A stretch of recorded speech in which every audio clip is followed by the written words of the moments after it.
Hello and welcome, and it's such a pleasure to have with us right here in the NDTV studio one of the greatest tennis players of all time. So put your hands one together for the one and only Boris Becker. Thank you very much. And we have an audience of a lot of people out here who are itching to ask him questions, and I will be coming to all of you. We're also taking questions on social media, so send them out on Twitter, Facebook, what have you. I promise to take a lot of those questions as well and put them to Boris. Boris, great to have you here in India with us, and I'm going to be asking you about what brings you here and your associations and all of that. But the first big question that I've just got to start off with, of course, is the big news event, if you like, of now, which is, of course, the splitting with Novak, and then the fact that you've now announced that that partnership is coming to an end. What are the sort of emotions running through your mind right now? Well, it first of all was a joint decision, so it wasn't that I didn't want to do it anymore or that he fired me, but we came to a conclusion over the period of 3-4 months where we realized, it was amazing while it lasted. I had an unbelievable time. He's won all the tournaments that he wanted to win, and so that's the end of one chapter. So I'm happy that we came together to a conclusion, and of course, one eye was crying, and the other eye was smiling, because obviously it was a very time-consuming job. It was very intense. It was he's a great player, so we wanted to be even better. So I didn't spend as much time with my family anymore, nor did he, because we were traveling from tournament to tournament. So I have a bit more time again. So was the decision more to do with wanting to spend time with the family, or was it in any way that you thought you'd already taken whatever benefit you could have got out of the association between the two of you? I think in a player-coaching relationship or in a coaching-team relationship, everything has its time. You can't be a coach from the same player forever. And when we started out, we had goals that he wanted to achieve. And we did it. I mean, he's won everything he wanted to win. So in a way, you sort of lose the next target, the next big goal. And then, in his case, for him to win all these tournaments, he had to be very one-dimensional, tennis. So he couldn't spend enough time with his family, his friends, his other off-court activities. And so naturally, he did that. That means there's less time for me on the court. So it was sort of a two-edged sword. So we realized, listen, it's time to stay friends and move on. Well, there were some reports in sections of the press that you were sort of you were pushing him to work harder and get out and do more, and you weren't sure whether he still had that fire in him. Well, I wouldn't be a good coach if that wouldn't be the case. I'm obviously always motivated. I go to tournaments to win. I go to tournaments to help him lift up the trophy, and that's my job. Well, part of your job is to push them and keep pushing them. Well, he's just announced, I think, just news coming in, that he's not looking for an immediate replacement for you. How can you replace me anyway? Come on. Yeah, that's what we were all about to say. But he's not looking. No. He's not even trying. He's not even trying to replace you right now. No. How about you? Will you be looking for someone else to coach? I haven't thought about it, honestly. Obviously people ask me what I'm going to do next in tennis. I haven't thought about it. Yes, a few players have called. That's no secret, but I don't intend to take on a new coaching role next week or not the Australian Open. I'll be in Melbourne. I'll be doing the television for various stations because I love the sport. I think I know what I'm talking about. But eventually, if I'm ready for something new, a new challenge, you must understand this is a full-time job. This isn't something you can do from Monday to Friday. It's the weekends. It's every moment that you have to think about what's helping your player to succeed his goals. And I'm not the type of guy that jumps from one player the next day to another player. This is not me. All right. So he is open. Any of you are really about to go out there and compete? You know whom to start calling for advice and suggestions and take that. So one other question that I got on social media, interesting question. Ruchira actually had this question for you. She wanted to know, Becker the coach or Becker the player? Which would you pick? Well, everything has its time. When I was 25, I was the player, and I'm 49 now, so I'm the coach. Which would you prefer? Which should you enjoy more? Everything has its time. I'm happy to be a coach now and not be playing anymore with these young talented players. No. So talking about talented players, when you take a look at what's happening in India and you look at the tennis talent, and obviously it's changed. You used to have the Ramesh's and all of the world, then the Leander and the Mahesh era, Sania of course. When you're looking at the Indian players, is there a lot of talent that you're seeing in anybody other than the list that I've spoken about among the new players? Well, you mentioned some of the great ones. Sania, I'd rate her as one, but then you have Leander, Mahesh, Ramesh, Vijay. I played with them all, and they're friends of mine. But I don't know, I'm not involved in the federation, in the youth program. I don't have an academy here, so I couldn't tell you which 17, 19-year-old is talented. But having said that, tennis has such a history in this country. You've had great players for a long time. It's a bit surprising to me why you wouldn't have players in the top 100. I mean, you have a few people in this country. I mean, tennis is popular. It's a great sport. It's shown on television all the time. So promotional wise, it's there. So I don't really understand why you don't have the next big thing out of India. And interestingly, Indians seem to be doing really well in doubles as opposed to singles. And we have number one doubles players, whether it's Sania, whether it's Leander, Mahesh. They've all been doing exceptionally well, Bopanna as well. Any guess that you could make as to why Indians seem to be doing better in doubles than in singles? Is it just that it's more competitive in singles? A little bit more competitive, but also it's a mindset. To be an individual, you have to be very self-centered. You have to be somewhat egocentrical. You have to think about yourself a lot, which is a quality as a tennis player, not a quality as a human being. And I think it speaks for this mentality that for the moment you've been excelling more in teamwork than in individual work. But it doesn't help for the tennis.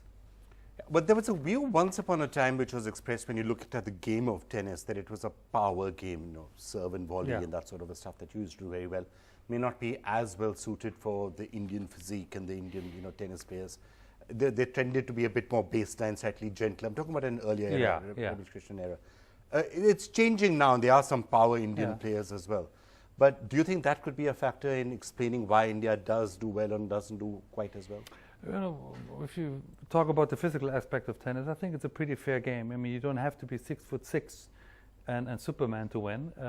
Tennis is a game of skill, of intelligence, of intellect, yes, of power and speed and precision, but there are many aspects that you need to get to the top. And just show you, the number ones of the last 25 years. Everybody was a bit different.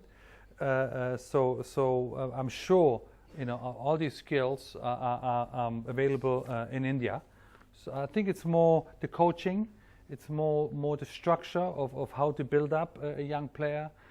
Maybe something to do with federation, not all the federations, German included.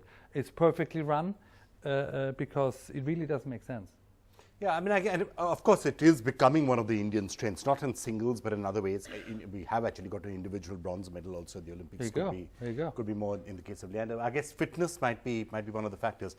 In the tennis game of today, how important is fitness? Or is it still a lot about skill?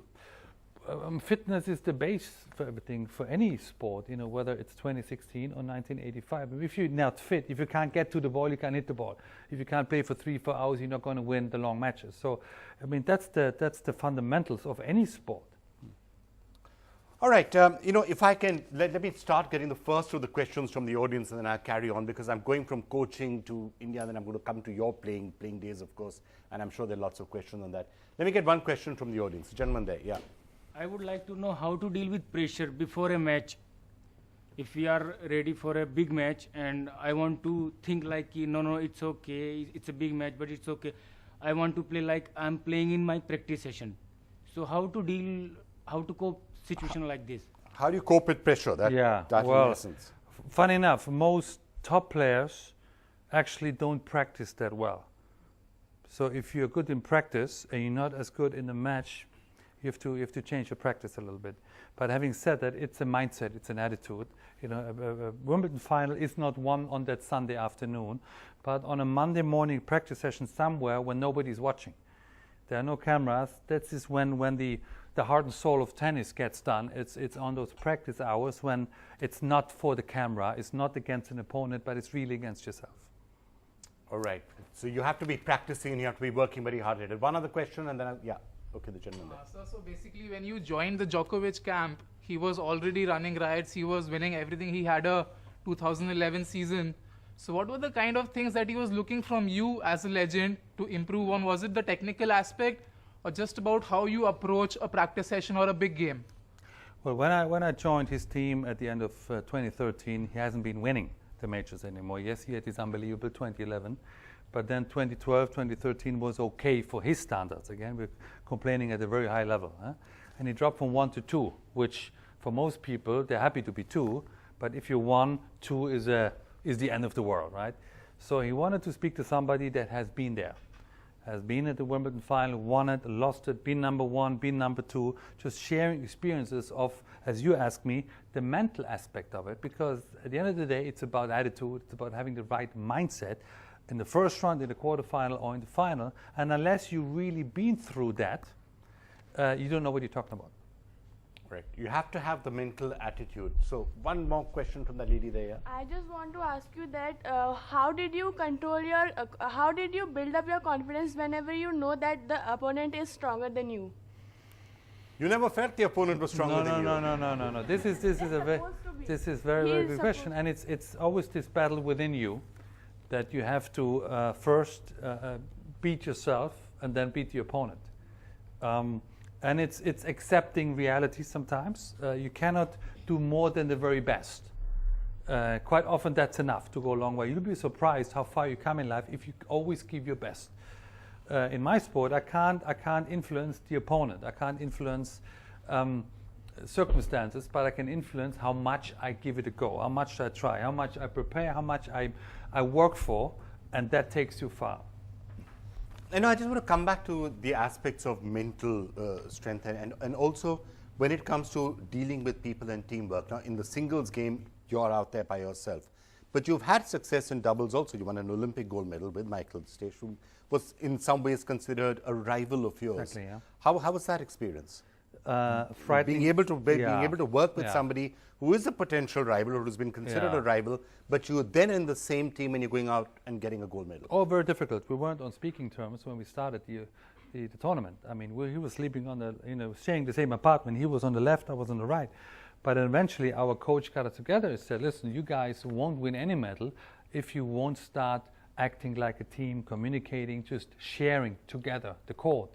And that was a very, very wise input. And it was difficult because once you're with your rival at the same court, obviously you don't like him. He's beaten me at Wimbledon, I've beaten him. He's been number 1 in Germany, there's been 2, and the other way around. So there's a lot of friction, but for the good of the game and a bigger cause, you have to focus on that. So with Michael, it wasn't just that you were rivals and you were fighting to beat each other. There was actually a certain amount of personal animosity. We did not like each other, trust me. We had nothing in common. You didn't like each other? No. And then you had to go out there and communicate to say we're going to get the gold medal together. Yes, and we didn't speak. So how can you, promote each other? Not. So up until the quarterfinal, it was possible. But then the semi-final, we played against the number 1 team in the world, Spanish to Casal Sanchez. We wouldn't have won. We were playing in Barcelona against 15,000 Spaniards, against the number 1 team on clay. So either we are a unit, we're a team, or we won't have a chance. So you started to talk to each other at breakfast that morning? Pretty much like that. And then after you won the gold medal, then what happened? We gave each other a big hug, and then amazing. And then I organized a big dinner for us in the city of Barcelona. He went from the locker room straight to the airport, and we haven't celebrated since, and that's 25 years ago. Having said that, we've seen we're getting better. We're getting better. I've seen him last year in Germany, and he said, Boris, we haven't celebrated our gold medal yet. And I said, you're absolutely right, because I won it because of you, and you won it because of me. So give us another 10 years to organize the dinner. So we'll get there. We'll get there. Eventually, we'll have a dinner to celebrate. Now, obviously, one of the examples that I was leading up to with all of that is that we've had that same experience here in India, and we think in this country that we probably have lost either upgrading an Olympic medal or winning a couple of Olympic medals because of some of these issues. The last Olympics that happened, this Olympics happened, you had some of the top players, Leander and Mahesh, for example, not wanting to play with each other, and lots of issues that are coming up in that. What would be the advice you would be telling them? How do you just get over it? Think of the bigger cause. this is not about you representing yourself. It's about representing your country at the Olympic Games. So either you want to win the gold or a medal, meaning you have to work together, or you don't have a chance. Is it better in your view to have the two best players, even if they don't get on too well, or to have two people who may not be necessarily the best, but who have a really good working relationship? Well, What would be your advice? ideally, you want to have the two best players. And if they're not on any relationship or any personal terms, then find a way beforehand, because those two combined, they just have to understand together they're stronger than alone. And once they get that, they'll win. Right. Well, we keep waiting for a chance to convert Martina Hingis into Indian citizenship because she wins with Leander, she's winning with Exactly. Sania. If only we could convince Martina to become an Indian, I'm sure we'd be getting lots of gold medals out there. Right. I'm going to start taking some online questions, or somebody will send them in. But let me take one more question from the audience before I go to his playing career. Right. The gentleman down there. Yeah. So, do you think that height plays a crucial role in the game of tennis? Yes and no, meaning you don't have to be the tallest player to win, but it doesn't help if you're the shortest either. So if you are, somewhere between, let's say 5'8", 5'7", 5'8", and 6'5", I think that's a pretty wide range for you to succeed. Tennis is not about height or power. First and foremost, it's about your mind. What are you willing to do? And it has nothing to do with your legs or your arm.